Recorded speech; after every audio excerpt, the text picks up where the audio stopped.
some of these ideologues are very, very foolish, and they just misunderstand the data, and they don't have a thorough comprehension of the different methodologies that are used by scholars within the professional arena. So we're going to get into a synopsis of that, and we're going to pinpoint the Tichit culture. The Tichit culture seems to be the prized possession of these West African tribalists. And when I say West African tribalist, I'm talking about people who, I would call them analogs to some of the, Zumali, if I could use that term, incels, or the East Africans who basically use a type of a type of pseudo historical conceptualization of history to put themselves as like the top of the African, or the top of just the black race. And some of them don't even classify themselves as black, but they basically use the relationship between the Hamitic hypothesis, or the theory that Western Asian pastoralists are responsible for all of the civilizations on the African continent, and them being connected to the so-called Hamites, or Hameto-Semitic speakers, which is what we now call Afro-Asiatic. These Somalis and certain East African populations use that colonial relationship to form a superiority complex in relation to other African populations, particularly like the Mufunguli people that they call Bantu. And West African tribalists are like a Western African analog of that. Some of the Mm, main traits that you see in terms of being incels, not being able to get a date, not being able to talk to women, having like pseudo historical conceptions where they basically use these ancient civilizations as kind of like uh, a badge of honor, so to speak, to basically show that their ancestors are superior to other Africans across the continent, and they're special and they're unique and they're like God's chosen people, kind of an analog to Hebrew Israelites. There's like this cult and this religion where there are certain people, these West Africanites, these West African tribalists, to where they deny any and all connections, interrelated connectivity on the African continent. And they just generally promote pseudo historical narratives about reality, and we're going to get into that. So one of the main things that I want to speak about is these monocausal inferences. And monocausal inferences are mainly related to the period of culture historical archaeology. And culture historical archaeology replaced the unilineal evolutionary period, or the idea of social Darwinism as applied to material cultures. The idea that cultures, follow a one or a uni evolutionary path, a one path from matriarchy to patriarchy, from primitivism to barbarism to civilization. Guys like Morgan, Tyler, and other, infamous archaeologists of the late 19th century, mid to late 19th century, were advocates of this tradition. And this was replaced by, culture history, or the idea of culture areas, also called Kulturkreis in German. The idea that, cultures and civilizations are spread from one population to the next. And it kind of ignores the idea of, parallel evolution and interregional connectivity. And monocausal means one cause. So when the culture historical period of archaeology, you had scholars basically using one cause as an explanation for the development of different civilizations. And you have diffusionism, which is the spread of civilization from one cultural area to another. And this is divided up into stimulus diffusion, which is the spread of ideas, and then demic diffusion, demic meaning population. This is the spread of populations from one region to the other. Endemic diffusion can also be called migrationism. And I'm looking at the comments right now. Um, like I think Reggie was saying, yeah. he made a comment about Haiti and the OAE Organization African Unity and Oh, okay, AU. good. Yeah, yeah, for sure, for sure. Yeah, no, I mean, that's a really big deal, because a Mm, lot of these issues we even see on the continent today in terms of the Pan African Parliament in the sense that there was a video online, a kind of funny video where they were arguing and fighting in the Pan-African Parliament in South Africa. And they were Mm, actually fighting against West African supremacy, or the idea that West African nations should have a bigger say in African politics in other regions of the African continent. And the delegates from Southern Africa thought it was unfair that they did not have representatives, relative to the West African delegates. So a lot of what we're talking about today actually has modern geopolitical implications on, just the functionality of Africa. yeah. So moving on, a lot of people talk about the diversity of Africa. Whenever we do comparative analysis between the Pharaonic civilization and other civilizations in modern Africa, I always hear the claim, oh, you don't care about the diversity of Africa. You don't care about West Africans as a distinct group. You don't care about Central and Eastern Africans as a distinct population. But for those of you who are familiar with genomics, you know that, the theory of interrelatedness, or the theory that Homo sapiens sapiens evolved in different regions of the African continent simultaneously, kind of refutes that, because there's not necessarily a compartmentalized genome in different regions of the African continent. There's more so nuance and interrelatedness. And we're going to review some autosomal DNA later on to kind of validate that. But what's also misunderstood is the chronological diversity of the African continent. Not every period of the African continent had the same populations from back a million years ago, when some of the first, proto or early Homo sapiens emerged, till now. When you look at the early Stone Age, the middle Stone Age, the late Stone Age, and even the Siderolithic or Iron Age period, you have different populations on the African continent. They're not the same. So for people who want to practice tribalism, they want to practice, isolationism, Mm, regionalism, and I don't think I explained that properly. Isolationism, the idea that civilizations develop independently with no outside influence. The majority of West African tribalists are engaging in isolationism, and they believe that the majority of West African civilizations in the modern era developed independently within West Africa without any external influence from other regions of the African continent. They're abiding by what's called the Garden of Eden principle. And the Garden of Eden principle actually does have a lot of biblical origins and associations. And in modern archaeology, scholars don't take the Garden of Eden principle seriously. If you look at, interregional commerce, like Nagash and Stackley's analysis of obsidian toolkits in Diridawe, Ethiopia, they show that long range, long distance trade was a fundamental part of human evolution as early as 60,000 years ago in the Middle Stone Age period. When you look at the facts of these different flora and fauna that you can find in different regions of the African continent, it's clear that our ancestors were relating with each other, trading with each other.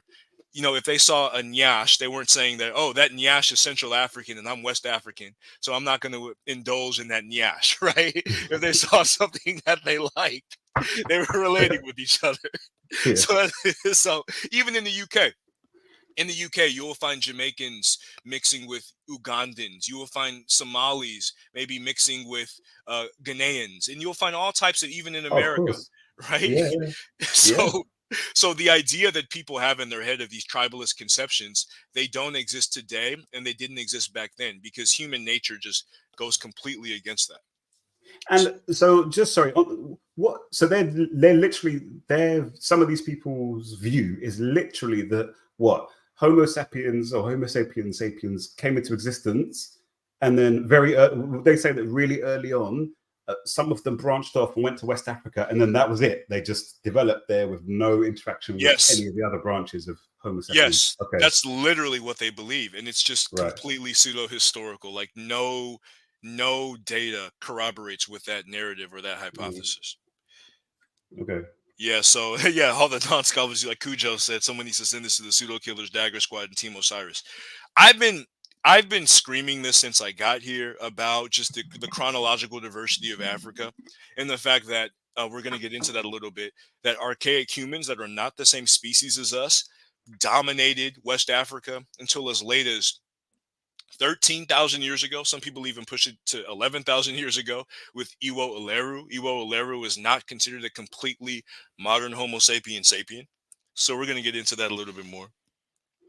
Cool. So then you talk about the historical demography how many people, if you're saying that the civilizations of West Africa developed independently without any input from other regions of the African continent, you're saying that the demography of Africa was full, or that there was a large population in ancient West Africa.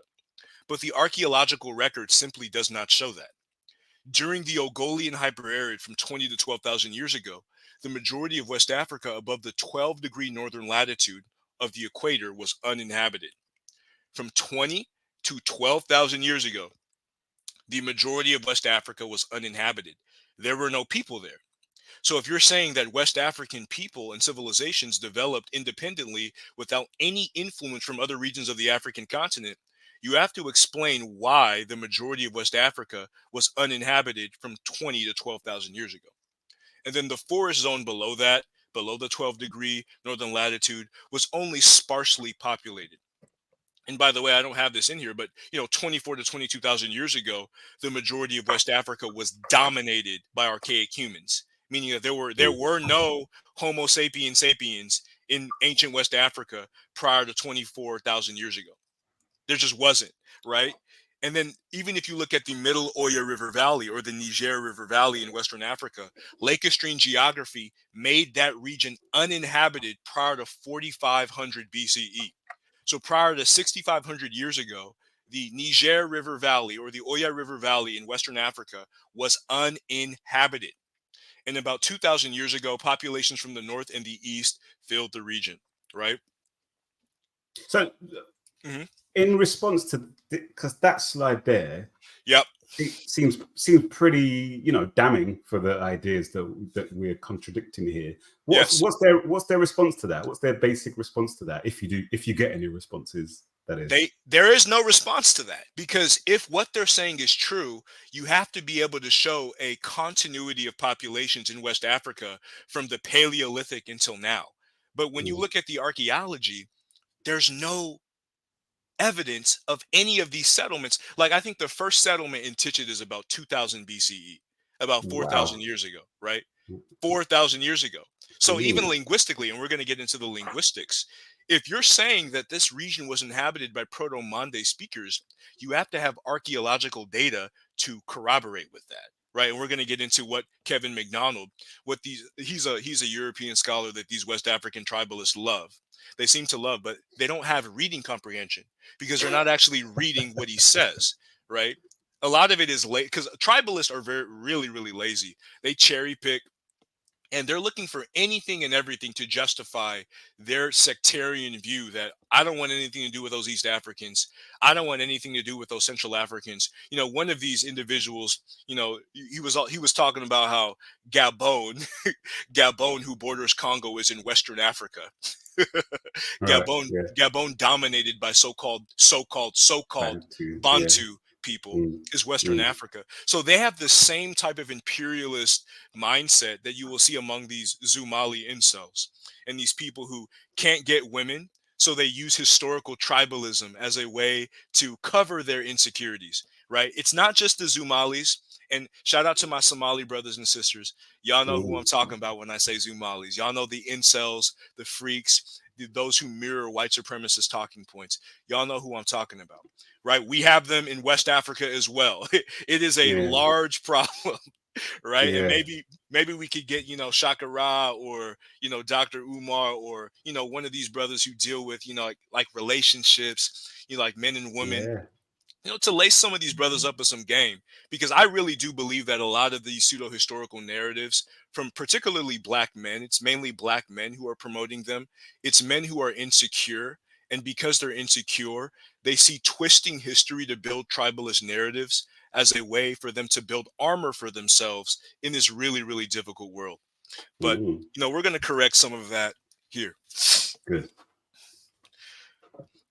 So you get into the early Stone Age, you have the Acheulean culture, and this is dated from 1.76 to 1.76 million to 130,000 years ago, and you find hand axes, cleavers, and flakes. And this culture existed from Homo erectus to archaic humans. And then the West African variants of the Acheulean culture are derived from the Olduvai culture in the Olduvai Gorge of Tanzania, right?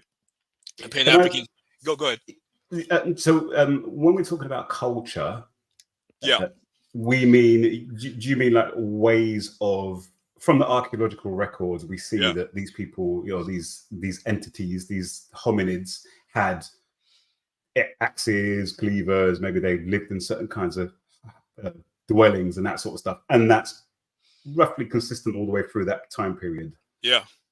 Okay.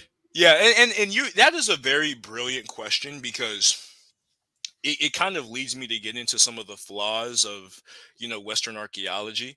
And I can't necessarily, like, that would be a long presentation here as well. But the vast majority of these studies are based upon what's called typological analysis, and they use low range archaeological inferences. So what that basically is, in simpler terms, is archaeologists imposing what they view of the material record onto the material record, not Mm, necessarily dated based upon archaeometric dating, or what's called processual archaeology, or even post-processual cognitive archaeology, to really discern, what the full extent of the cultural reality of these ancient populations was. Right, a lot of it is just an imposition, and a lot of these impositions are Western. There's something called, like, Euclidean geometry, and it differs from the fractal geometry that we see within African spaces. So, like, that, even from a mathematical perspective, that's a flaw in the way that they do research. So, like, when you say culture and you try to impose a material culture based upon typological grounds on the ancient record, there's a lot of things that you could miss. Right. mm, So yeah. that's a really, really good question that you ask, Thank and you. it kind of helps. And maybe one of these days we're going to get into, like, Ethiopian historiography and some of the archaeological methods of modern Africana studies, like Felix Chami, in comparison to, like, some of the Western stuff that we see, Mm, from the Oxfords and the Cambridges of the world, because there is a okay. difference between, Africological archaeology and, Western archaeology. It doesn't necessarily equate to each other. Wow. So then we have the Middle Stone Age, and this is characterized by the Lupemban and the Aterian cultures. And these Middle Stone Age cultures would be archaic humans, and they dominated Western North Africa as late as 24,000 years ago. And there is no material continuity between these Middle Stone Age archaic humans and the first Homo sapiens sapiens who came into West Africa from the Shumlaka culture. And the Shumlaka culture in Cameroon, 32 or so thousand years ago, is derived from the Matupian culture, which is relative to the Ishango culture, right? The Ishango bone and the Ishango culture. Mm, yeah. The Shumlaka culture would be, you could say that it is a child of the Matupian culture and a nephew of the Ishango bone culture, right? And these early, West African late Stone Age foragers, they're the first Homo sapiens sapiens who populated West Africa. They would be Mm, derived from the Shumlaka culture. So the Tichit culture of ancient Mauritania, these basal hunter-gatherer groups of the Acra-Egypt phase of the Tichit culture, and I'm kind of going ahead of myself, they would be descendants of the Shumlaka culture. mm. And Stone Age, I'm just interested to hear you talk about Stone Age in reference to non-Homo sapiens. That's interesting to me because in my head, I just would have thought Stone Age was just only a Homo sapiens thing. Well, But you have stone tools, like some early hominids, Homo erectus of the Acheulean culture, and some of the archaic humans, they were able to use stone tools. I think the Olduvai Gorge, if I'm not mistaken, is 2 to 3 million years ago. So that would be prior to, mm, the emanation of modern Homo sapiens sapiens. So, and yeah, basically what that is like, okay, you have a coconut and you have a rock, and you chisel the rock around the edge, and then you use that rock to break the coconut, right? yeah, Or you use that stone to cut a piece of meat so that you could eat, or that you could feed your children. That's kind of yeah, the technological perspective that they had, right? yeah, So, yeah, and you do have some scholars who theorize some intermediate zones between the early Stone Age to the middle Stone Age to the late Stone Age.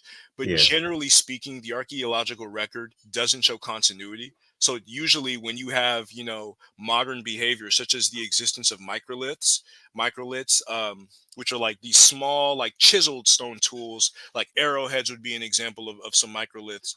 Typically, that is associated with modern human behavior and doesn't mm, really match some of the macrolithic or early Stone Age technologies that these hominids were using.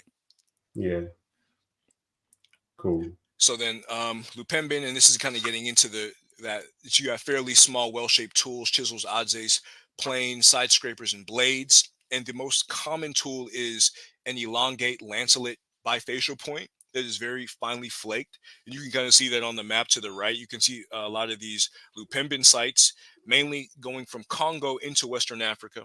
And for those of you who are paying attention, typically when you're looking at these industries from the early Stone Age to the middle Stone Age to the late Stone Age, you see them originating in the eastern part of the African continent before Mm. spreading westward. That's typically you never really see a major material culture going the other way. Even though there may be Interesting. there may be some small examples related to like millet and the domestication of millet, but that's more so in recent times. Typically Yeah. speaking, the vast majority of the artifacts are east to west. Well, could you speculate on why that might be? Well, I would say that the Nile River in that zone in that region is more habitable, or it's more amenable to human habitation or hominid habitation, and because of that, because of there's a large density of fossil records along Mm. those riverine systems, it makes sense. But you do have some evidence, like in Jebel Irud of Morocco, I think 300,000 years ago. You do have an individual that some believe to be a modern Homo sapien, others believe to be a mixture between the two. And that would be in Mm. northern Africa, northwestern Africa.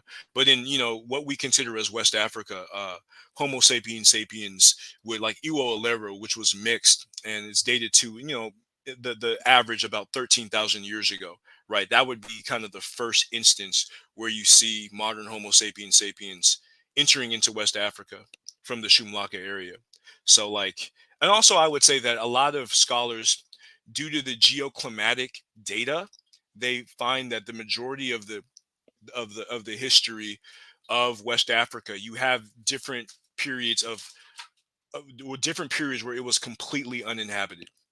Right, Mm. because human beings are not necessarily going to live in the desert. You kind of Yeah. want some place with a lot of water, with a lot of flora and fauna, a place where you can Mm. collect wild seeds and grains. Right, maybe a Yeah. place if you have some animals, a place where they could drink, a place where they could graze. Right, so it Mm. makes more sense when you're looking at these riverine and lacustrine, or rivers and lake systems, that Yeah. human beings would have populated those zones, as opposed to many areas of Western Africa where you could have like every 20,000 years there's an oscillation between warming and cooling. So you could have a Mm. period where it's okay and it's humid and it's hospitable, and then like later on it dries out and then you have to migrate away. Yeah. So that's what kind of happened in history. Shout out to Jalanda, Makes sense. Zachary, and Pan African Designs. I'm definitely going to be, I'm definitely going to be trying to make some maps. Shout out to Big T 1414, Kush is over here to Cam. Shout out to Narmer X. Peace and Comments flying blessings. in. Yeah, folks is Peace, coming peace, in. peace. No, definitely, definitely. And we may have time to open it up, but I just really want to, like, to me, Yeah. like you already said it. You already said the Ogolian hyper-arid. The fact that West Africa was uninhabited from 20 to 12,000 years ago, that deals Mm. a death blow to the idea that West Africa developed independently without other regions of the African continent. Complete. And I don't actually have a slide for this, but if you look at the Chadian culture, or what's called the Jebel Shahaba grave, scholars used dental morphological analysis, or incisor avulsion, to analyze some of the traits of the Green Sahara population. And they figured that the majority of the Green Sahara, that's the Kiphian, Tenarian, Sicilian, Roundhead culture, these people would be derived from the Chadian population of the Nile Valley, typified by the Jebel Shahaba graves in Sudan. Okay. So that's a side note. Yeah. So then, moving on, you have the Eterean culture. They're the other culture of ancient West Africa. They are late Pleistocene before the Holocene. That's prior to 11.6 thousand years ago, and they produce large flakes from a tortoise core, and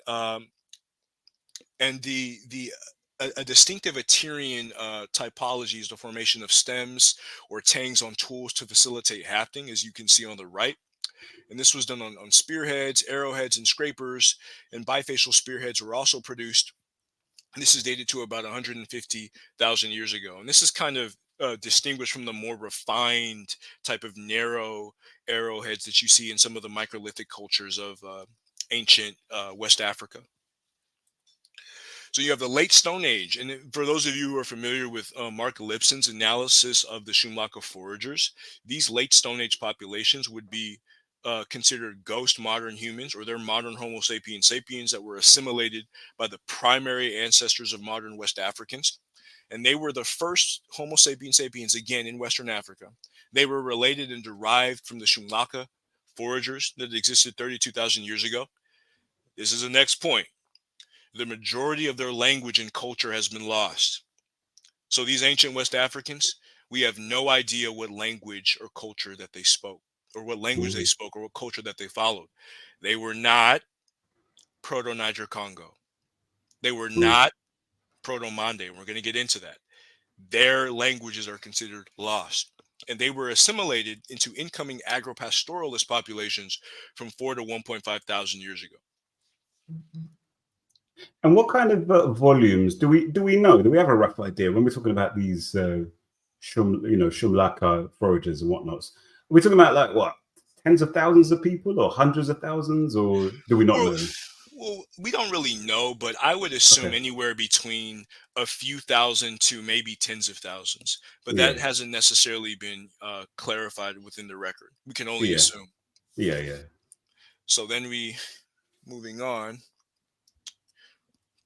So this is archaeology and linguistics. Right? Now we're getting into it. Now we're getting into the meat and potatoes.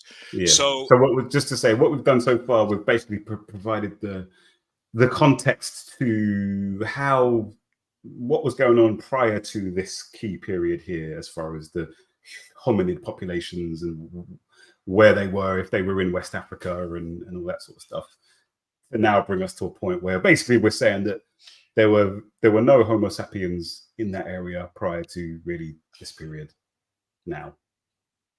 yeah, and what is considered, like, a lot of scholars differentiate between, a early Homo sapien, versus a pre-Neanderthal Denisovan, when they try to typify these archaic humans of Western Africa. So there is some debate back and forth whether or not they are a pre-Homo sapien or an early Homo sapien. But what we know for sure is that they are not modern Homo sapiens sapiens. So they're not the species of you and I, right? Yeah, They're a neighboring species, but they're not the same morphology or genome as modern Homo sapiens sapiens. yeah. And I must say, for me, that's actually something I'm quite interested in with regard to understanding the the existence and relationship between these human populations. Because am I right in saying that Neanderthals and stuff like that will still be considered hominids because they Yeah. walked on 2 feet, but they're just Mhm. different. So that whole area is like very, very fascinating, because that opens up this hundreds of thousands and even potentially millions of years Yeah. of history, prehistory, that I don't really know anything about, actually. So And I wish, these these West African tribalists would actually speak more about these archaic humans, because I have a video on my channel coming about them. Believe it or not, we do have some of their genes still exist within modern West African populations. So we actually do have, some signatures. And according to Mark Lipson's analysis, in general, the average West African probably has about 2% of this population. And we have to be okay, tentative because this population hasn't really been defined, but we mm, do know that they were not modern Homo sapiens sapiens. That's what we know for sure, right? yeah, So going into archaeology and linguistics, according to Dr. Vidrin, and Dr. Vidrin is an expert in Mande linguistics, Proto-Niger Congo, so-called, and I have to use so-called because all of these Greenbergian language classifications are working hypotheses. They have not been confirmed. Absolutely have not been confirmed, right? So Proto-Niger Congo needs 12 to 14,000 years to be reconstructed. This is a error, or this basically exposes the flaw of so-called Niger Congo linguistics, because in historical comparative linguistics, the time depth of the comparative method is 6 to 10,000 years. 6,000 years minimum, 10,000 years maximum. If so-called Niger Congo needs 12 to 14,000 years to be reconstructed, then it wouldn't necessarily represent a language family. It would more so represent a macrophyla, right? What do you mean, sorry, by it needs 12 to 14,000? It needs, what does that mean? So do you mean that it would have to be reconstructed At that as time depth. existing in that period? Yes, in order for the connection between Atlantic, Mande, so-called Bantu, and all of the different nodes, Benue Congo, all of the different nodes from the I see. morphology and the phonology, it needs Yeah. about 12 to 14,000 years for the sound correspondences to work, right? And that in and of itself tells you that it's not a valid language family if we use the considerations of conventional historical comparative linguistics. It doesn't work. And a lot of people are mad about that when I say that. A lot of people get mad when I say that about all of the Greenbergian, like Khoisan, which is defunct. Afro-Asiatic needs more than 20,000 years. Nilo-Saharan, about 15 to 20,000 years. So based upon the rules, the technical rules of historical comparative linguistics, specifically on time depth, we're not even getting into morphology, the typological rules, borrowing, chance correspondences. We're not even getting into that because there's also flaws in that end as well. But in the technical rules, none of these Greenbergian language classifications in Africa meet the requirements for time depth in reconstruction using the comparative method. Right. And sorry, and that's saying that if it can't be, it's because the successor languages exist, or is it because the successor, the supposed ancestors of this Niger Congo language group Mhm. existed? I'm struggling to understand. Is it that this Niger Congo thing needs to have been established as existing 12,000 to 14,000 years ago, because otherwise its children, its child languages, existed from that time after that? Or Basically, let me explain it in simpler terms. thank you. Yeah. In order, because of the differences between the descendant languages, like the Hmm. whether or not there were ATR vowels in the grouping that combines Atlantic, Mande, and Dogon, right? Some Yeah. of the fact that in Western Africa, and we're going to get into that a little bit later, there's not really a protoform for cropping or agriculture. There are certain facts within the daughter languages that don't really make sense unless you have that amount of time depth to Right. reconstruct back to the hypothetical ancestor called Proto Niger Congo. So that's Okay. kind of the main reason why Dr. Vandrin said that we need that amount of time depth in order for it to work, right? Yeah. So, and 6,000 years, you said, I think, was it? well, Vidrin actually says 12 to 14,000 years, Okay. whereas Roger Okay. Blench is a little bit conservative. So 10,000. Okay. we use 12 to 14,000 years, and we assume that Proto Niger Congo originated in Western Africa. That would make the original Niger Congo speakers archaic humans. Now, that doesn't make any sense because archaic humans don't have the same genes that we do in terms of articulating language. So Okay. right off the bat, it's flawed, right? Ooh. So Blench uses a conservative date of 10,000 years for the origin of Niger Congo. Now, if the earliest branch of Niger Congo is Kordofanian, which is a general belief, that means Niger Congo originated along the Hapi River Valley in Eastern Africa and spread to West Africa recently, right? So according to Dr. Blench's analysis, I think I have it on the next slide. So Dr. Blench has, he basically says that there's a 33% probability, according to his analysis, that Kordofanian, with Kordofan being in the Sudan, and I have a map right here Yeah. of the area Yeah. of Sudan, right? If that is the earliest split off, Niger Congo is Eastern African in origin. And I don't even have this slide here, but according to other analysis like Gergensen, and I'm only speaking about these Greenbergian linguists, I'm steel manning their argument right now, right? So if Niger Congo and Nilo-Saharan form a macro family called Niger-Saharan or Congo-Saharan, that would mean that they come from what's called the Iranian culture in ancient North Africa, right? So regardless of how you slice it, the evidence is pointing towards an origin in northeastern Africa or eastern Africa in the Sudan for so-called Niger Congo. So Niger Congo, according to Dr. Blanche, could have also originated in the Lake Chad Basin in Central Africa or Western Africa somewhere before expanding about 7,000 years ago, about 5,000 BCE. And in this model, Mande, the Proto-Mande, which people want to describe the ancient Tichit culture as, spread 6,000 years ago, around 4,000 BCE, right? So around 4,000 BCE, that would be the first emanation of Mande. There's a problem with this. During this exact period of time, the whole depression that houses the Tichit culture was filled with lakes that were regressing.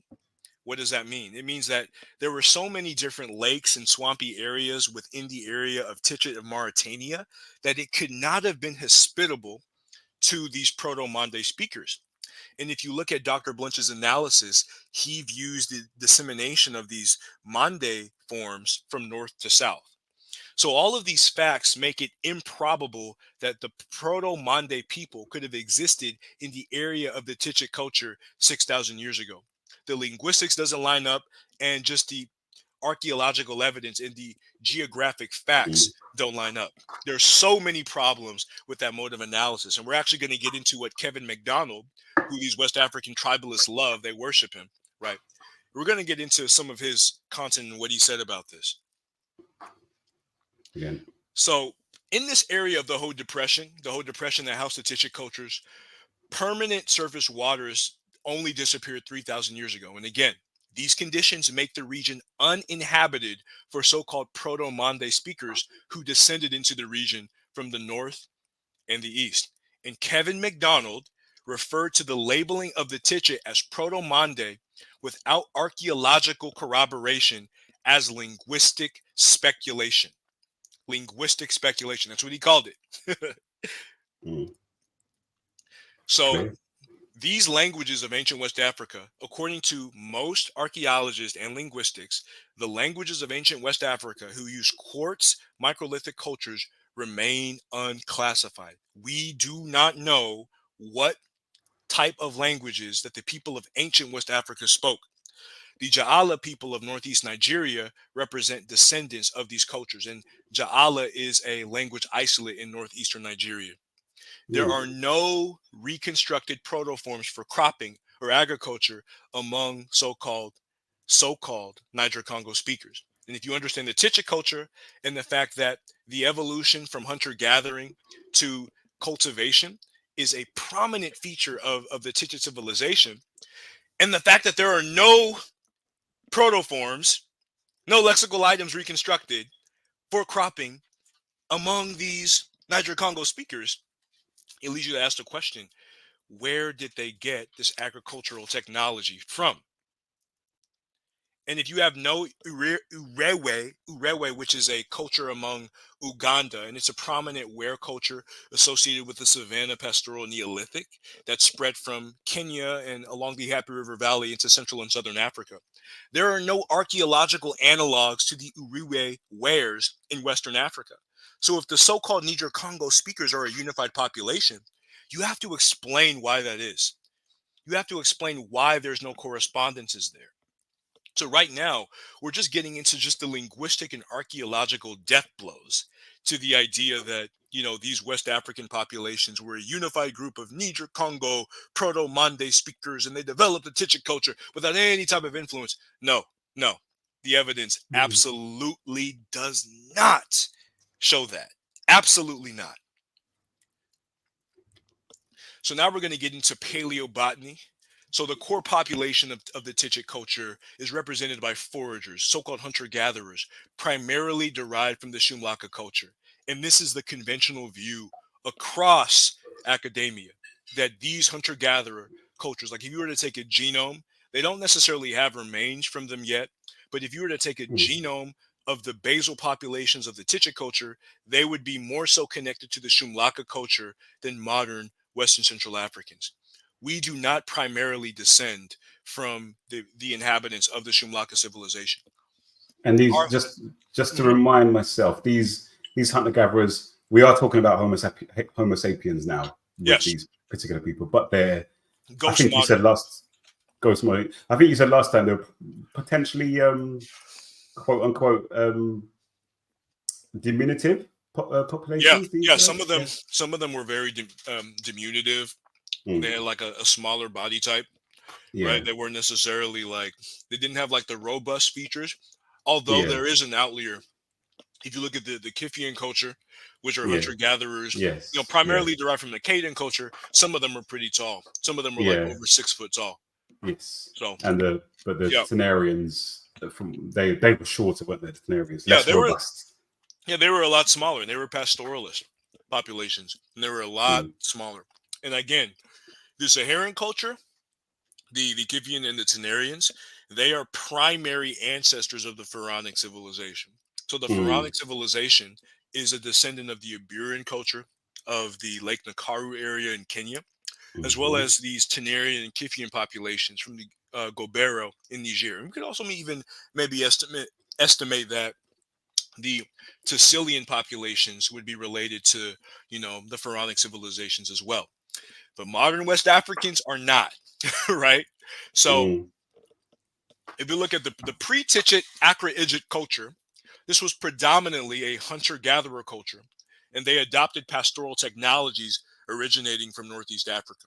This is a point that these West African tribalists hate, because again, if these hunter-gatherer populations of Western Africa, it shows that they're a part of the group that we don't know what language they spoke. We can't necessarily associate them with the Proto-Mande because, again, the whole depression at around the same time that Proto-Mande emanated was filled with lakes. And Kevin McDonald called that linguistic speculation to assume that, right? Mm. And if you look at the Soninke culture, the Soninke, they're horse riders. The term Sise, which is also related to a Remenkimi term, right?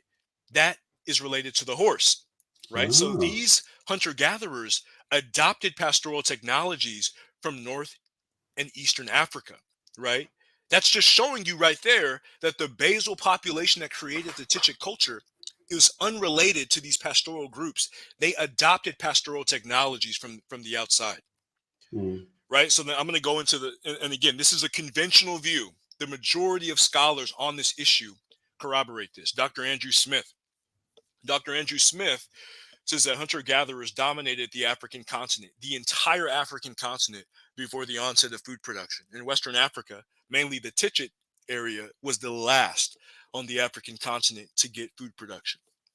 So then you have Dr. Graham Kona, and he says after 4,000 years ago, pastoralists entered the Tichet region without domesticated cereals, right? Then you have Patrick Munson, and he says the Tichet culture was dominated by hunter gatherers during the knockout phase of 1100 BCE, and then incipient cultivation began afterwards from 1100 to 1000 BCE. And then Patrick Munson says that intensive cultivation happened during the Chepka phase from 1000 to 900 BCE, and that's actually the phase that you see some of those stone settlements is during the Chepka period. And then you have Dr. David Ellis, and he uses the Binford-Myers model, and it reveals that hunter-gatherers played a primary role in the management and distribution of native flora and fauna, right? So then you have Dr. Katarina Newman, and she says hunter-gatherers played a principal role in the domestication of millet in ancient Tichet. Dr. Stephen Dupin, late Stone Age hunter-gatherers using microlithic tools dominated the grassland and savanna regions of West Africa since 4000 BCE. Dr. Peter Brunig, Tichet, the ancient Tichet culture, is an example of hunter-gatherers, a hunter-gatherer population shifting to an agro-pastoral system, right? So again, these scholars, and I think I was missing a slide with Augustine Hole, but these scholars, I might have like put it afterwards. Did I put Yeah. it I afterwards? think I There just it saw is. it earlier. There Yeah. it is. So Dr. Augustine Hole, and Dr. Augustine Hole is one of the more prominent archaeologists of the Tichet culture, and he actually said that hunter gathering was a primary mode of production in ancient Tichet, and then the local inhabitants gradually, gradually gradually shifted to other modes of production. So it's clear again that these Tichet populations, right, These hunter-gatherers quartz microlithic using populations whose language remains undefined were primarily derived from the Shumlaka culture, as all ancient West Africans were, and they only adopted pastoral technologies later on. And before I continue, I'm going to go get a drink of water. That's cool. Yeah. What I want to do while we're waiting for Brother Kamji to have a drink of water, just want to say thank you to everyone who's on the chat, everyone who's watching live on Kamji's channel, Kamjiverse, and on my channel, Eli Wananda. Just want to let you know, if you're not familiar with me, that I do weekly live streams where I read through books relating to African philosophy primarily. So we've read Urugu from start to finish. We read Marimba Ani's Urugu book a couple of months ago. We've read The Invention of Women recently by Oyewonke Oyewumi.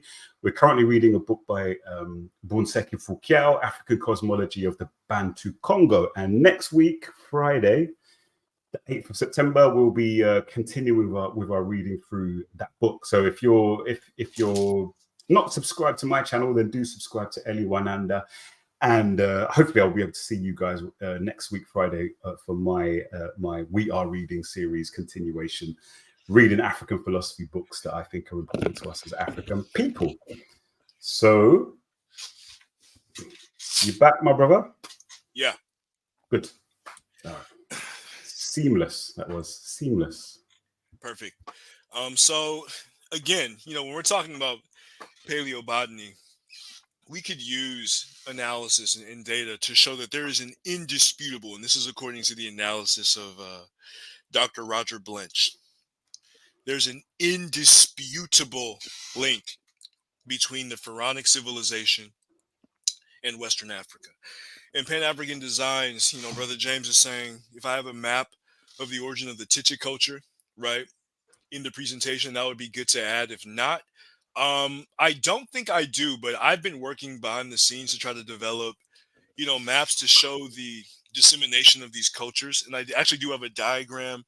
Like, I have a little diagram that kind of shows you the lines of descent, but that's something that's in the works. I've been working behind the scenes to kind of upgrade some of my presentations, because I do realize that a lot of brothers and sisters have been asking for maps and just basically geographic diagrams to help them conceptualize everything.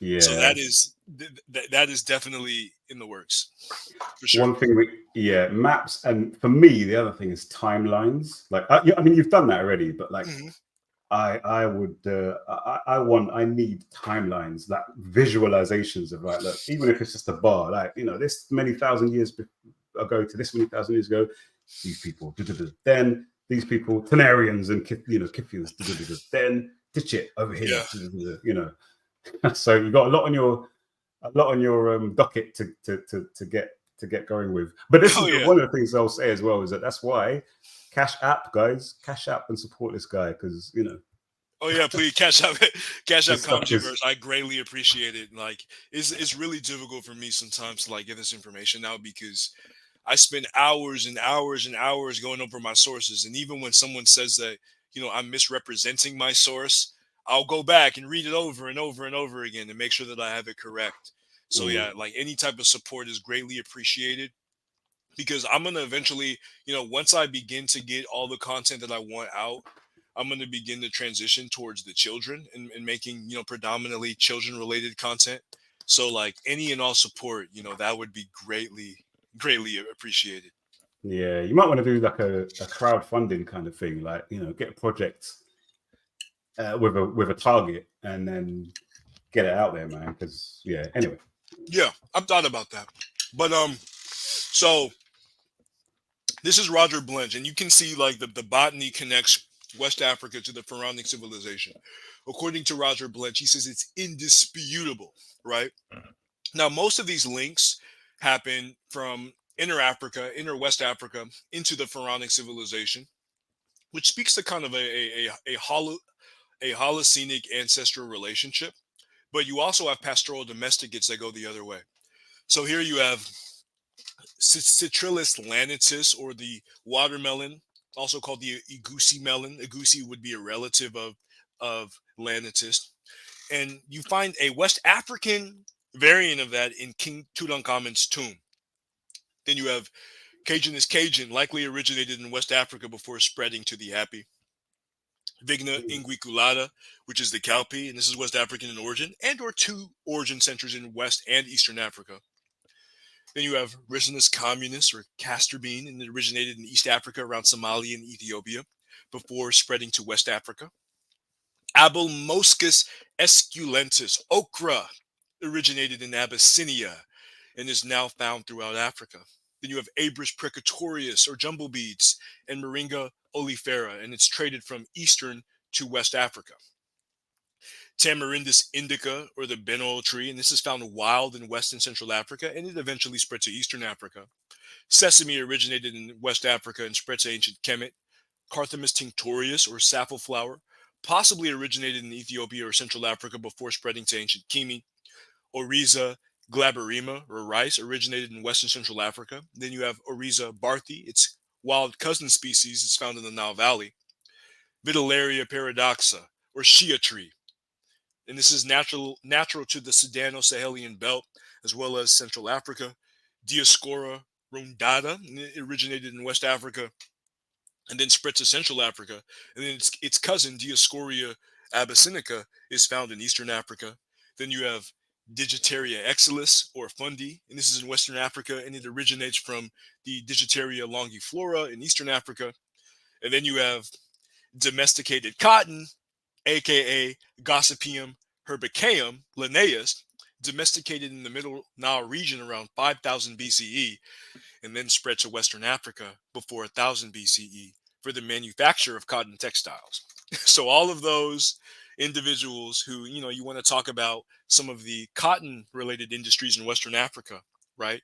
These cotton textiles, all of that originated from the Nile, from the Middle Nile, right? So again, according to Dr. Roger Blench, these paleobotanical data establish an indisputable connection between Western Africa and the pharaonic civilization. For those who say, yeah, go on. Yeah, you were go ahead. going to say, and that's the significance of that is just debunking the idea that West Africa developed completely independently of the rest of the continent, and particularly the Nile Valley. Yeah, absolutely. It like this data, along with all of the other data that I presented, completely destroys that. Like it blows it out of the water. Like it's just false. Because if that were the case, you wouldn't see the genetics of these flora, of these botanical assemblages varying across the continent, meaning moving from one region to the other. Sorghum is another one I didn't mention. Sorghum is from Sudan along the Hapi River Valley, and then it spread into Western Africa. Millet. Go ahead. I was going to say, it sounds like when you're going through these examples, I was thinking, well, it's almost like it sounds nonsensical to find this sort of stuff like problematic. Like, is it not bloody obvious that you're going to have these communications between people from different parts of a continent? Yeah, I mean, there wasn't like a Great Wall through Africa. Yeah, West Africans like, I don't like them. They're East Africans. They're Central Africans. I'm not gonna no. Like, yeah, this tastes nice, but no, I'm not eating that. It's from it's from the Happy River. You don't eat their stuff. They didn't have the tribalist, ideologies that some of these modern dudes have. Absolutely not.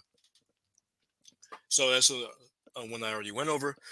So according to the analysis of Augustine Hole, there's almost a 1,000-year gap between the Tichik culture and the onset of Ouagadougou. And, a lot of these individuals, these West African tribalists, they believe that the typology from the Feta facies of the Tilimsi Valley in the Mali area of the Mima floodplain are sufficient enough to make the connection, but they are not sufficient, because there's no operation sequence or chaîne opératoire to basically show the production of these different archaeological industries from point A to point B. It's also called historical comparative archaeology. It's what archaeologists use to trace the development of these different industries from region to region.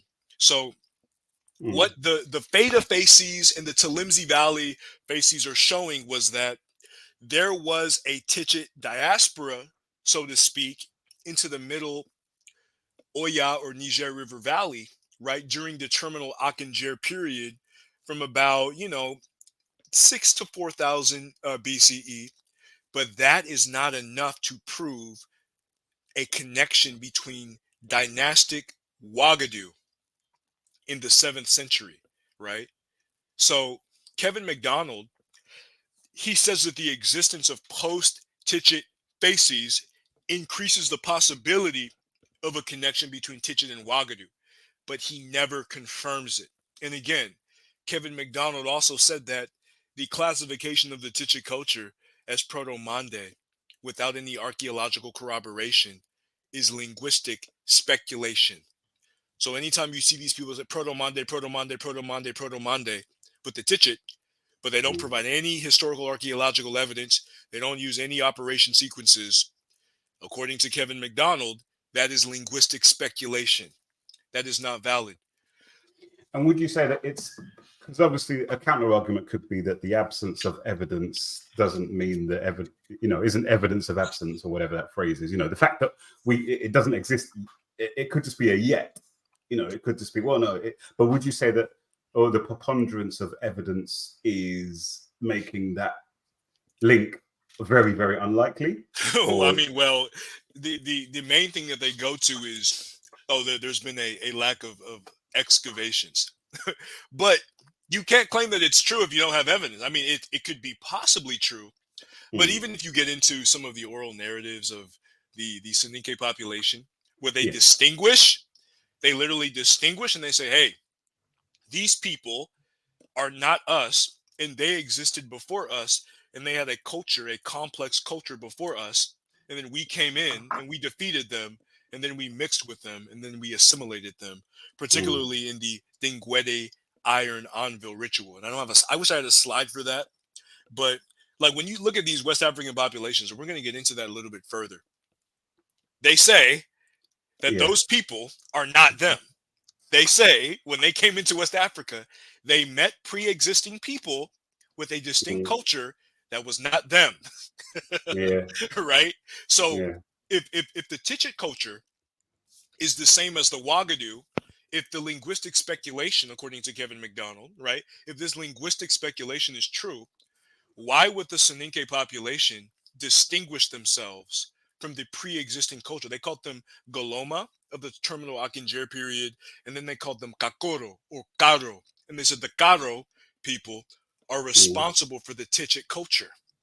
They didn't say they were.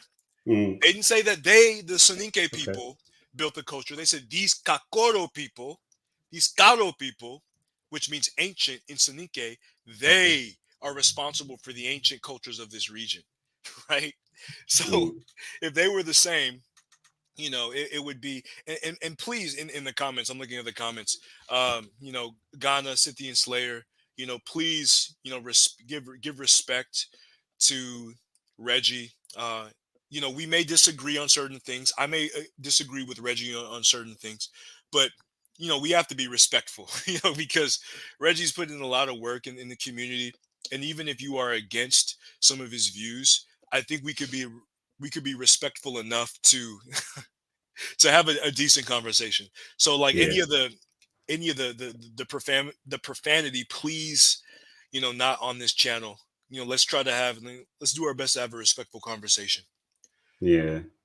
So moving on. So operation sequences, as I was speaking about before, they show the spread of concave matting for ceramics from the Sudano-Chadian border into Western Africa, right? So this is according to the analysis of Dr. Ann Mayer. and even if you look at the lighter bend horizons for ceramics, which is according to the research of Kevin McDonald and others, this ceramic technology spread from the Hapi River Valley, from the Nile into West Africa from 5 to 4,000 years ago, right? And on this chart here, you can see these stone axes called Darfurian axes. And these Darfurian axes spread from the Nile River Valley to the Telemzi in Mali, where you find some of those facies that, some of these West African tribalists say that these facies prove a connection between Tichet and Ouagadougou. Interestingly enough, the Darfurian axes show that there was a incursion from the Nile into Western Africa around that same period, actually before that period, right? So just this fact alone, you know, I was on another show the other day where, um, due to that, there's no archaeological evidence of a relationship between the Nile Valley populations in Western Africa. He obviously has no idea about the Darfurian axis. He doesn't know about the lighter band complex. These two horizons, you know, established using historical comparative archaeology, show an emanation of a population from the east to the west. And you can see on the right all of the major sites that we do find these Darfurian axes. So moving on. So then we're getting into these pastoral domesticates, right? And these pastoral domesticates prove that there's a relationship between ancient Kemi and modern Africa. And we went over this last time. Equus africanus, you know, pre-dynastic Kemi from the 4th millennia BCE to Siori, Senegal. Then you have Equus ferus caballus. Actually, Equus africanus is the donkey. Equus ferus caballus is the horse. And Equus ferus caballus is found in the second intermediate period, and then later in the Kumbumali. Then you have Suscorfa being the pig, and that's found in pre-dynastic Kemi from the 4th millennia BCE. And then West Africa in the 2nd millennia AD, then you have Camelus thomasi dromedarius, or the dromedary, and that's found in Kasser Ibrim in the early 1st millennia BCE. And then it's found in Siore, Senegal from 250 to 400 AD. Ovisamen aries and Capra agargus hircus, that's found in pre-dynastic Kemi from the 6th millennia BCE, and then later in West Africa from 2200 to 850 BCE. Then Bos primigenius taurus, and that's found in pre-dynastic Kemi in the 9th millennia BCE, and then West Africa from 2200 to 850 BCE. So again, it's another death blow for those who say that the connection between West Africa and Kemi is the Saharan pastoralist, you know, abiding by the Saharan hypothesis. These pastoral domesticates, domesticate meaning that they were managed by humans, literally show a migration from Kemi, right, Kemet, or what we call Egypt, Nubia, into Western Africa, right? So for those of you who want to say that, you know, the Tichit culture was predominantly pastoralist, even though we proved that it was predominantly hunter-gatherer populations that adopted pastoral technologies. Where did that pastoralism come from? The Sudano-Chadian border. Where are these domesticates going?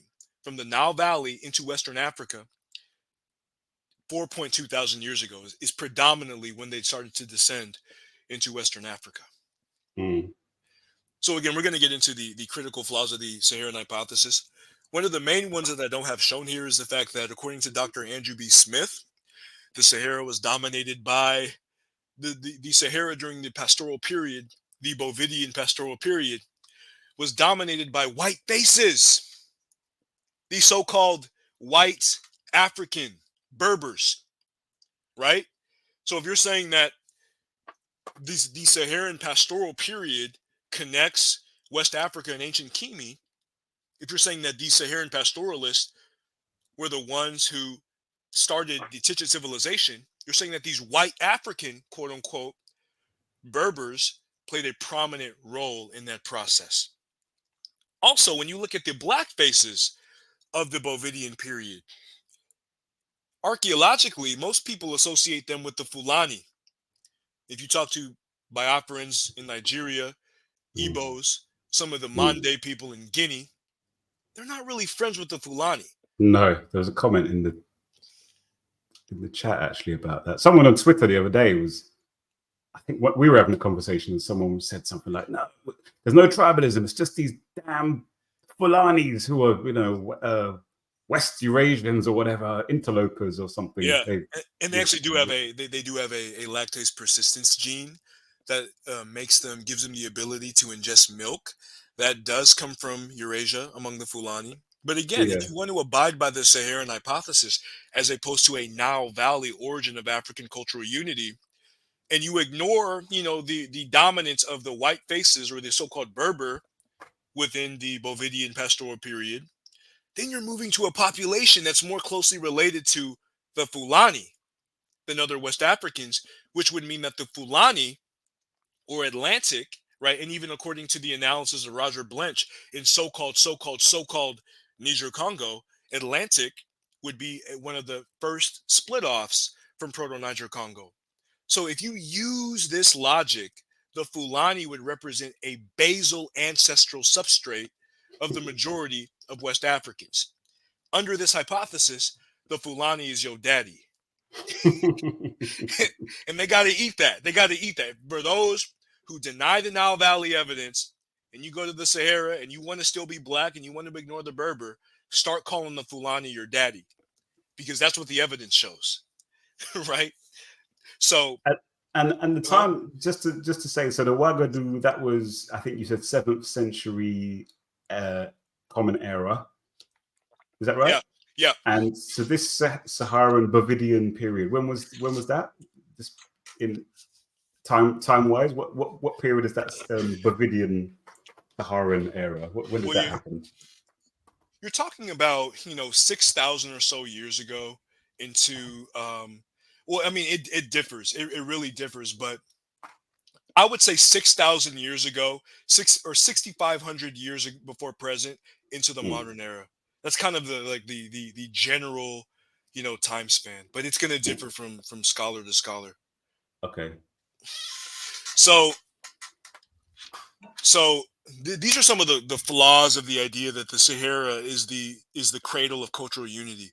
Though the Green Sahara does represent primary ancestors of the Pharaonic civilization, right?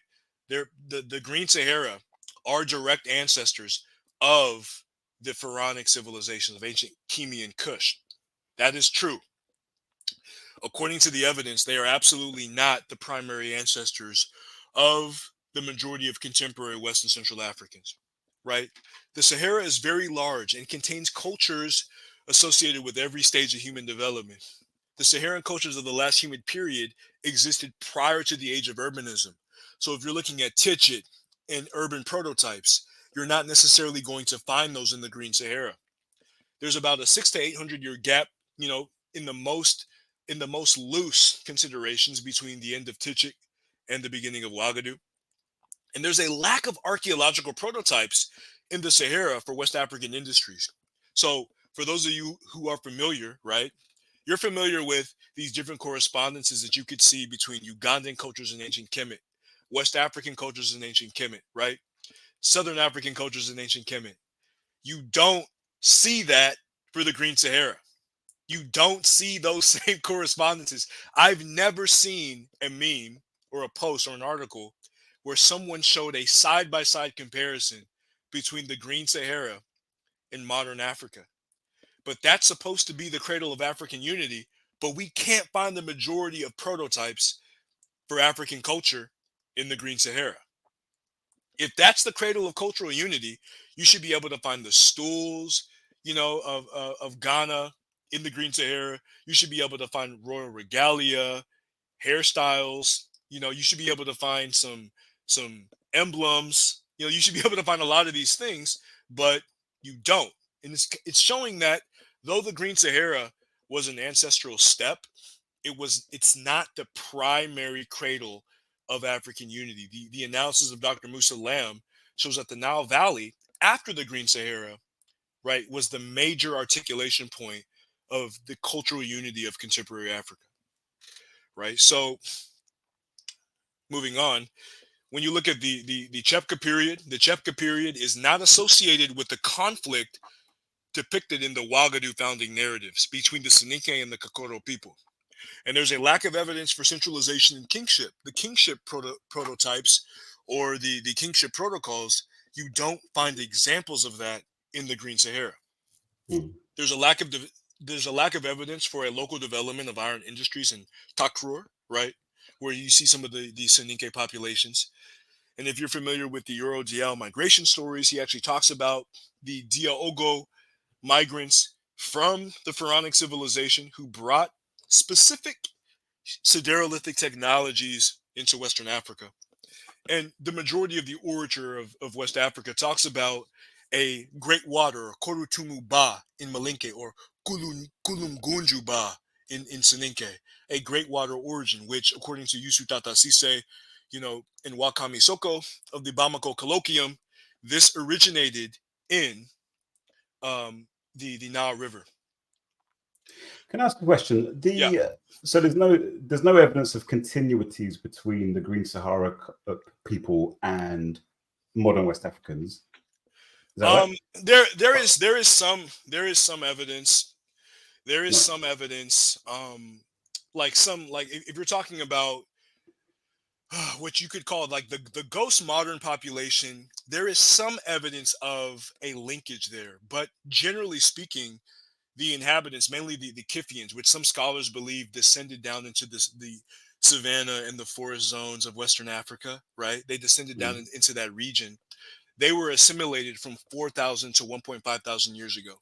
So, like genetically, they would be more closely related to the Kowena populations of Southern Africa than they are to modern Africans, right? Or modern West Africans.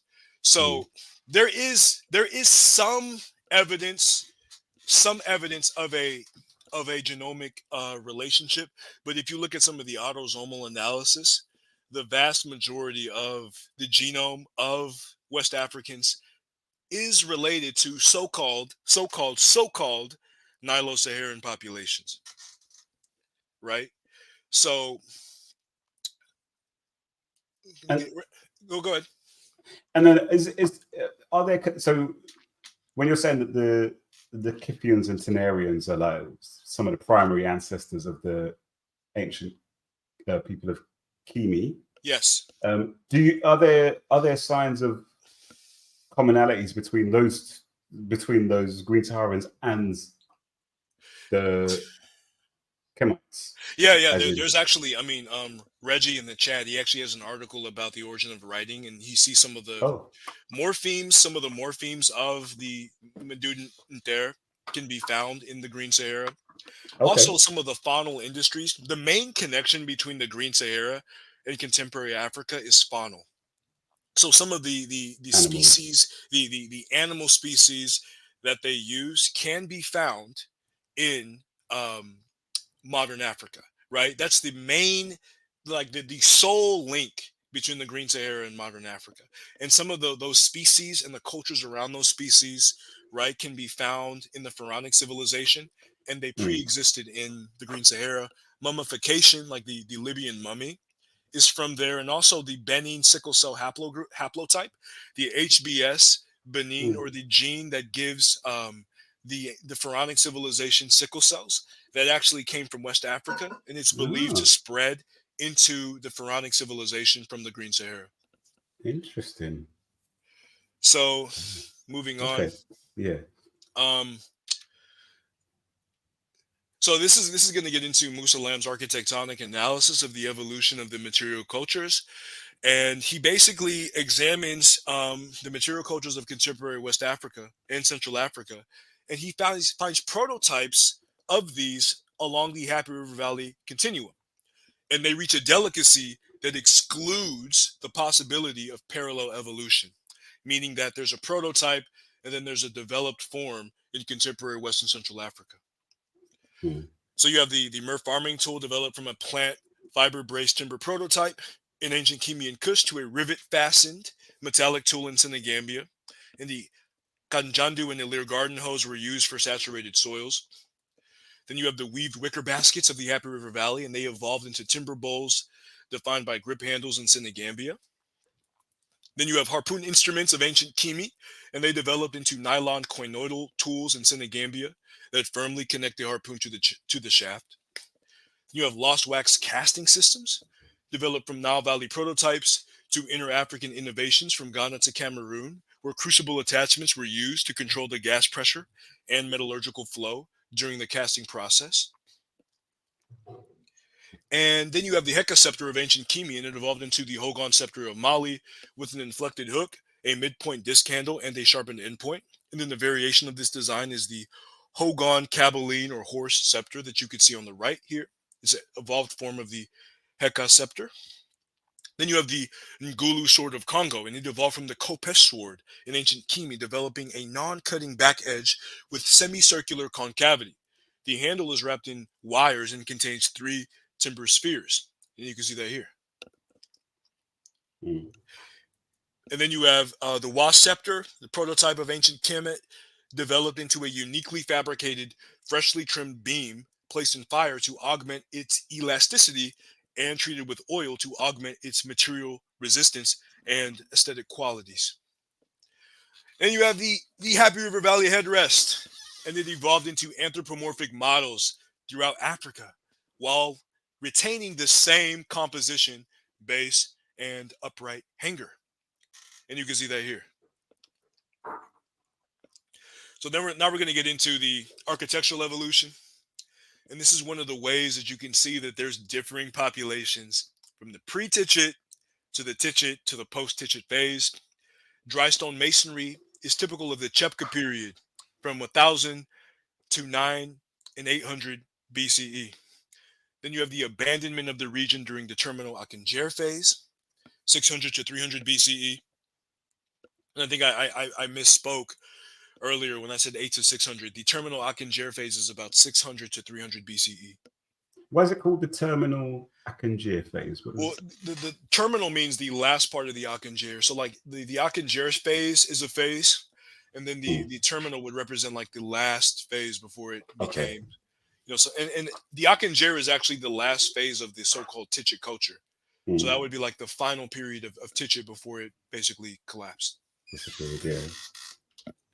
So then you have the Bandiagara transition, and that's where a lot of these populations migrated to. You have the 5th century BCE Toloi culture, and they utilized rammed earth building systems, right? Then you have the 11th century Tolem culture, and they use adobe bricks with clay strands. Then you have the 16th century Dogon, who use mortarized and plasterized stone building systems. So just from the archaeology alone, you can tell that these are different and distinct populations. Paleopathological analysis, human pathogens, and schistosomiasis show that there was a mass migration of Africans from the Great Lakes region to the Nile Delta and then to West, Central, and Southern Africa. So again, those who say that there's no connection between West Africans and the Pharaonic civilization, paleopathological analysis proves that absolutely false. This is direct evidence of a migration from the Pharaonic civilization into West Africa. Then you have the autosomal analysis. So you have an autosomal corridor. You have the spermatogenesis gene, the hair follicle differentiation gene, and the pig gene associated with biosynthesis pathways in the cell surface proteins. And you can find, these genes across the Sahel, which shows you that these populations were linked in ancient times. Then you have autosomal analysis, the Ewe and the Ashanti clustering with Oromo people of Ethiopia, Bamileke and Iwando, clustering with Sudanic populations, more so than so-called Bantus, Fulanis clustering with Omatic Ari people of Ethiopia, the Barone people of the Middle Belt region, as well of Nigeria, as well as the Hausa people and other Chadic populations. They cluster with so-called Nilo-Saharan people in Eastern Africa. All of these Western Africans clustering with East Africans. Go ahead. Yeah, I love this kind of thing actually because it's such a. I'd be quite interested, for example, to see about my, my lot, the quote unquote so-called Bantu or the Great Lakes region. I'd love to see some of these kind of clusterings and see, I'm sure there's some very interesting things going on there as well with regard to, Oh yeah, and to answer Bwana Hagu Ziki's question, I do plan to give some lectures locally. I just haven't set it up yet, right? And I know YouTube can be a kind of dangerous space, so that's kind of why I haven't, due to harassment. Whenever you debunk tribalists, you get a lot of hatred. So just because of that reason, I haven't really gone public yet, but I definitely do plan to give some lectures to the youth primarily about this information. Yeah, that really annoys me that should even be like a factor. Do you know what I mean? Like you have to even think about that, or you can't be too sort of open about these things because of the risk of people being idiots. It's such a damning indictment of where we are at as a people, frankly. But yeah, for sure. Yeah. Then you have using HV1 analysis. The Mandinka, these Mande, they cluster close to the Remenkimi of the Pharaonic civilization, right? Mm. Again, this is another link on the mtDNA, maternal lineage. Then you have the dental morphology of the Igbos and the Yorubas. They cluster with East Africans more so than West Africans. And you have the Sara people of Chad cluster with the Kunama of Eritrea, right? So East to Central African relationship. And that's my Yeah. last slide. And I could go Oh, on for days, but I want to open up, like we could open up the floor to bring people on to see if they have any questions or if they want to interact with the information. And to me, I think that was like preliminary. Like there's so many other things that I could get into. But I mean, what do you think? Do you think that we settled this issue dealing with the Pharaonic civilization and the Titchit question? I mean, I think so. I'm quite keen to. I'd be quite keen to hear like the best of the counter arguments. That's my thing because I'm like, all right. Well, from what I've seen, from the various things I've watched from you and the conversations we've had already, this looks very straightforwardly, obviously clear to me. Yeah. But maybe I approach things with the kind of feeling that, well, no, maybe I'm in an echo chamber and I'm just listening to you and it's all perfectly put together. Maybe there's some other anti-Kanjiverse like on the other side who's like, actually no, let me go through and show you. I got there's Asar Imhotep. He's doing a live about me now about linguistic reconstruction. And Oh, okay. personally, I don't have anything against him. Personally, I know that there's a lot of like, there's a brother named Netter Neb who's a linguist in the community, and he does a lot of work. And him and Asar Imhotep have had their back and forth, Mm, particularly dealing with methodology. And okay. from my analysis, I've spoken to Asar before. I used to follow his content back in the day. He's a very Mm, gentlemanly, generally speaking person, but in terms of his linguistic reconstruction, it's not mainstream. The methodology that he uses with Jean-Claude Mboli is not considered a valid methodology because he doesn't believe that you have to reconstruct Medrem and Kimi. The Pharaonic language isn't a living language. That's why you need to reconstruct it. You have to use its descendant in Coptic to reconstruct some of the uh, proto forms. So mm, I'm not against going on, in even though like I'm not a linguist, so like I would defer to a linguist to have that conversation. But mm, the majority of people who disagree with me, they're scared to debate. Like they don't want to debate. They don't want to have their information challenged and embarrassed. And quite okay. frankly, like a lot of the arguments that they use, like the idea that theta facies, Mm, the theta facies in the Mima floodplain are a historical archaeological link between Titchin and Ouagadougou, that would be laughed out of the room. If you brought mm. it to an archaeological setting to a professor, they would be like, you need a lot more evidence than that. So, So it's just silly. let me ask you a question then. What would you say are the strongest couple of arguments that the other side, if you want to put it that way, have? Like the ones that are the least easy to sort of debunk? Um,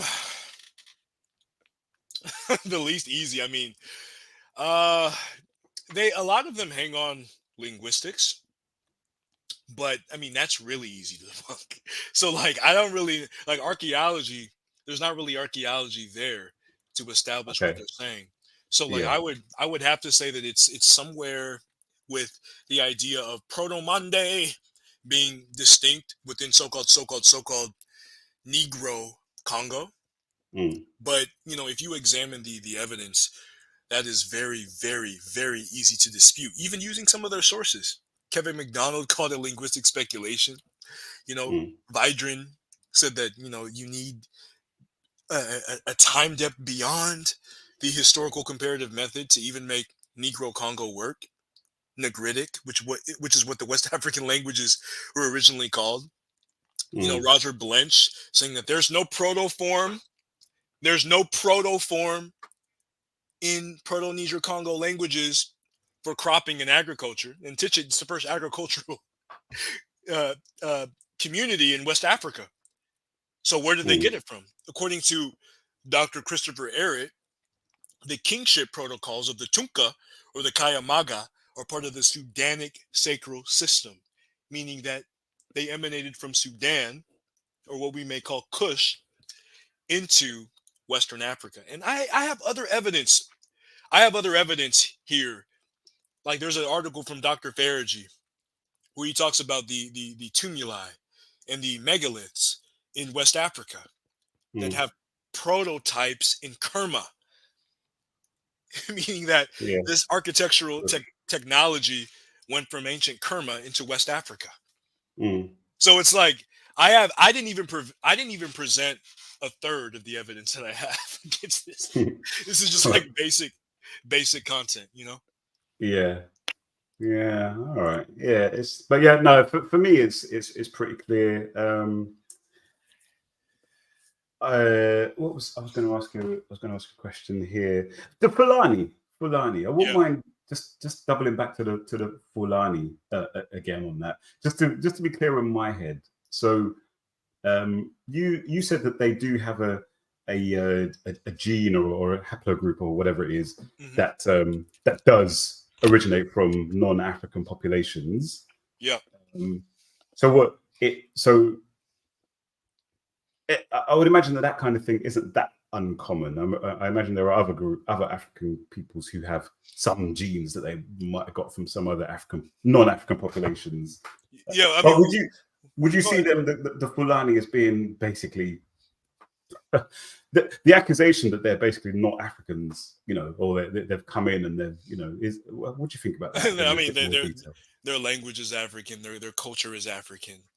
They just have a gene, you know, thousands of years ago that spread into Africa, but autosomally, the majority of their genome is African, right? So I wouldn't say that the Fulani, I'm not like these Biafra who say that the Fulani are not African. They definitely are African, but you know, all of us have a degree of, because there was a back migration, you know, from 40 to 15, 12,000 years ago, you had back migration. So all of us do have small degrees and vestiges of Eurasian populations, but the majority of our genome, especially the Megalayan, or 4.2 thousand years ago till now, is African, is infra-Saharan African, right? So that's interesting. I've got a video on my channel about I did years ago, and it was about ancient Kemet. Oh, Shakarai's joined us. It was about not ancient. We'll bring one in a sec. It was about Ethiopia, and it was about how there was a study that came out that was like to do with this West Eurasian back migration or whatever it is, and that led to a lot of controversy because people were saying, "You're saying that they're not Africans," and it was kind of, you know, a lot of people thankfully came on and said, "Well, no, it's not that. These people were, even these West Eurasians that we speak of, you know, would have originally have come from Africa anyway in the first place, you know." So, no, definitely. I mean, like, I have a video on my channel about ancestral North African, and a lot of people like Pan-African James can talk about this. The Basal Eurasian is a hypothetical population, so we should say so-called Basal Eurasian. In the same way we say so-called Afro-Asiatic. It's hypothetical and it hasn't been affirmed, right? So there's actually a model that says that the Basal Eurasian is actually an ancestral North African, and these represent African populations in an out of Africa hub who later spread to, you know, the rest of the world. So a lot of people use these Basal Eurasians to kind of like dispute the idea of African cultural unity. But if you look at some of the genetic evidence, it's a possibility that, you know, these ancestral North Africans were there before spreading to the other parts of the African continent. Yeah. All right. Peace, brother Shakara. Peace. Nice to have you on board, sir. Peace, brother Ellie. You know what I'm saying? Give thanks, you know, for co-hosting the conversation and for the work that you're generally doing. You know what I'm saying? Especially with reading Baba Fukuyama at the moment. You know, it's one of my favorites, so I appreciate that. And peace, brother Kamjiverse. You know what I'm saying? You've been doing a lot of videos, so it's been a while since I've seen you do a presentation. Yeah. So much appreciated. And yeah, give thanks for this one. I've come to realize that maybe just in the online conscious community, that Pan-Africanism and African-centered scholarship is probably like the most controversial topic that one can bring up at the moment, which is strange, right? In a community that is supposed to be the bastion and the vanguard for such ideas, it seems that it's so very controversial at the moment to reason and engage scholarship from an African-centered orientation and with a Pan-African intentionality, right? And so one of the major virtues in what you're doing, I think that one of the greatest impediments to developing a Pan-African consciousness is in fact these colonial anthropological designations, that seem to die hard among our people. And by that, I'm referring to the Afro-Asiatic, the Nilotic, the Cushitic, and even the Bantu. And even though like the terminology, I think that terminologically, that one I think is slightly different, because I think it does have some legitimacy, at least linguistically, right? As in it comes from, as in it can be validated within a language, if that makes sense. But when I ask people that supposedly speak Cushitic and Nilotic and Afro-Asiatic, and not only speak those languages but believe that those groups of people are distinct peoples, how would you what are the terms in your indigenous language for these phenomena? None of them have ever been able to tell me. Like, how do you say Cushitic in Somali? And Nilotic in Dinka. I've never gotten an answer to that question. And it would suggest to me that at least the concept is not indigenous. But yet we have got to a point whereby we're defining ourselves as a people by these terminologies and using them explicitly as a reason for negating Pan-African political economic development. So I think that what you're doing, makes a farce of that whole agenda, and it's extremely important work. So much appreciated for the way how you break it down. I do have one slight issue that's niggling me though, and it's more of a question than anything else, because I first came across, and it's related to Chit. Data Chit, Walata culture. And I first came across this under the tutelage of Brother Robin Walker, author of When We Ruled. And whilst I agree with your analysis in the sense of how some people are trying to use it at the moment, how it came into the reasoning was just really, well, there is another side to it as well, actually, in the sense of the fact that an argument has been put forward that there are no BC African cultures, and so oftentimes Chit was put forward as, well, there is actually at least one as an example, and this idea was put forward as some kind of justification for the so-called underdevelopment or savagery of West Africans in particularly because of how, again, colonial narrative has tried to particularize through the true hypothesis West Africa from the rest of the continent of Africa. And so I think that dynamic is important. However, your timeline, which I mostly agree with, my understanding is that Chit is 1100 BC to 800 BC, but that the first, and there are, as you said, there are some, although it's debated, that connect that to a pre-Soninke or proto-Soninke culture, but that the earliest recognizable Soninke culture arises, this is before now Ouagadougou as a state, but just Soninke as a culture arises around 250 BC, in a similar region, to what Chit was, all right? And then the idea is that there are agricultural tendencies and architectural tendencies that are mirrored. So I would agree that the linguistic ones are, there's no evidence for a linguistic continuity, not as far as I've seen, but there is some suggestion of a continuity in terms of architecture and agriculture. So within, just clear that up for me if you can, and also within the context of the cultural unity of Black Africa. I don't see Techit as problematic within that narrative, if that makes sense, within that understanding. It wouldn't be any more a negation of the cultural unity of Black Africa to recognize a continuity from Techit in any more than it would be to recognize a continuity from Bakongo or the Great Lakes region or the Nile Valley, if that makes sense. So yeah. Yeah, there's a lot. Good. Let me before I answer, I'm gonna go get my charger because my laptop is about to die. But could you post a link in the comments? I think a few more people wanna come on. Oh wow, yeah. Yeah. You're gonna have to do that. I can't for some reason. I can't. Oh, you can't in do here. it. Yeah. Let me hold on. Let I've me been- see if I could. I've been like, I don't know, That's weird. hijacked from my own stream. I mean, and this is the first time. This is the first time I've ever done a multi-stream. So I'm gonna see if I can post it. No, what it is that links from Ellie won't show up on Kanji.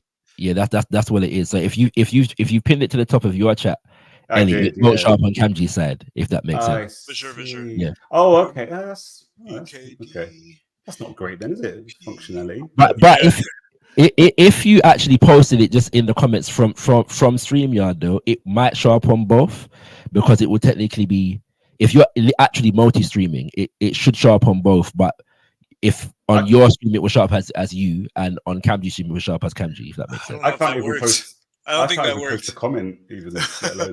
let me try to post that. Yeah. Yours is there. I can see yours. Does that work though? I don't think it works. Oh, then let me post it again. I hope. You mean works. If people go to? Oh yeah, there it is. There it is. Okay, so I'm gonna post this, and I'm gonna try to pin it to the. Oh, crap. Yeah. Okay, pin message. Okay, I think it's there. Hey, give me a sec to go get my charger. Cool. Yeah, I was thinking that, Shakara, with regard to Techit.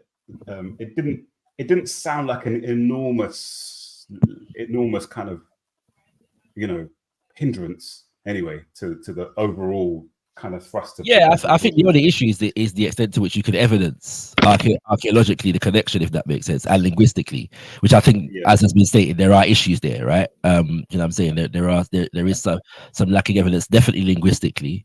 So some people have a tendency to overstate the point. Hang a lot on it as well, I suppose. Yeah, because of this, then forget the East, completely forget all of that.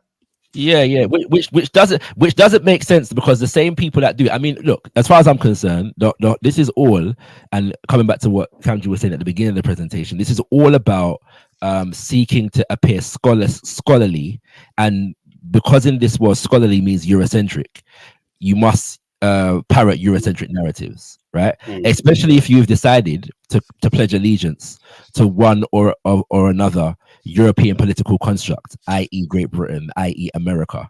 Yeah, you know what I'm saying? Like, it tends to seep into your scholastic orientation at the same time as well. And these things have to be parroted for some odd reason. I don't understand why. Yeah, so I want to try my best to answer the question. So obviously, Techit is an African civilization, obviously, right? So Techit is related to us in the sense of it being like an uncle. I would call it like an uncle civilization. Okay. And I would say that there are some commonalities with respect to like fractality and the way that architectural space was designed. Like, you see some commonalities across Africa, from Ethiopia to West Africa, right? So you do have that, but at the same token, we, like, Africana scholars value orature, right? So like, if the Soninke oral narratives, like the Yorere tradition, the Jabi Sise tradition, if they say that they are not the same people as the Techit culture, and then they also say that the Jiangwedi Anvu ritual is kind of like the way that they unified some of these ancient populations within the Soninke pantheon, so to speak, or within the Soninke body politic, Yeah. to me, like that definitely should be respected.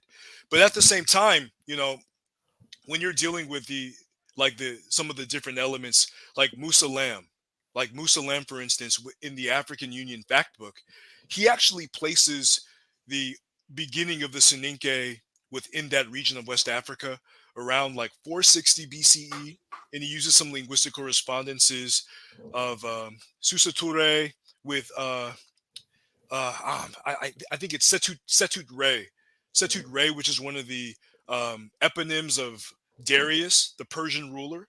So Okay. he uses the fact that you have the name Susu Ture, right, which is related to Setut Ray, Darius, the Persian, and you have Western Africans who they conserved that eponym across their sojourn into Western Africa, right? So like Yeah. his analysis is going to place the Soninke population around the same time that you see the terminal Akanjer populations, and the archaeological record looks at the Akanjer period from 600 to 300 BCE, and it shows a lot of conflict. Like there's a lot of warfare. Patrick Munson, he says that those are Berbers. Berbers are the ones, right? Yeah. So for those who are advocates of the Saharan hypothesis, as opposed to the Nile, right, for the cradle of African cultural unity, particularly West Africa, more particularly Tichik, using that analysis and that framework, Berbers, right, or the so-called white Africans, would be instrumental in the link between Tichik and Ouagadougou. Even Kevin McDonald and Andrew B. Smith say that there's a period of syncretism where Berbers, right, of the Bovidian period, basically combine their culture with the Tichik culture, and then over a few centuries that emanated into the Ouagadougou civilization, right? Yeah. Musa Lam doesn't agree with that. Musa Lam says that the Soninke ancestors, even using what I dealt with Equus Cabalists, how Equus Cabalists, or the African horse, first is in ancient Kimi before Western Africa, and the fact that the Soninke, or the Sise dynasty, is a horse riding dynasty, right? He uses that data to show that it was these populations that across the Sahel basically made an incursion into the area of Mauritania, the whole depression where the Tichik culture is housed, and they engaged in conflict, a lot of conflict, which the archaeology shows that, the Soninke founding narratives show that. Yeah. And according to Musa Lam's analysis, it was that conflict around what he puts 460 BCE onward, which eventually led to, the assimilation of the Kakoro people, who the Soninke say founded the Tichik culture. A combination of those people and the Soninke eventually made Ouagadougou later on. Right. So it's a kind of a long form answer, but I would say that Tichik is important in terms of showing what Kevin McDonald called it as an incipient or a proto right before civilization, or a complex society engaging in trade and having a lot of the elements that we associate with the development of civilization. It is important to show that, but particularly, like when we examine the evidence speaks to more of a prototype for the modern cultures of Africa along the Hapi River Valley continuum, as opposed to like descending from these Bovidian pastoralists. Yeah, I appreciate it, bro. I'd say one more thing, and then I'll pass it to Brother Reggie. It's not unusual in my studies of particularly West African creation myths in relation to nation states, for them to speak of people that were there when they arrived, if that makes sense. That that's similar to the Yoruba, the Igbo. There's a lot of them that have that. And the general consensus seems to be that basically the people, there was migration and people already there, and those people are often referred to as pygmies. And basically these groups of people became one group of people over time, right?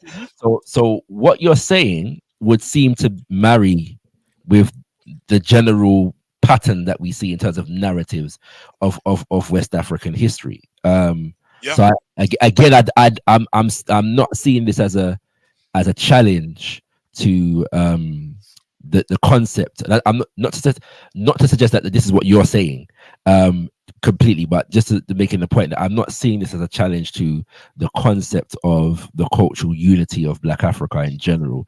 It seems to mirror quite, relatively a lot of other examples.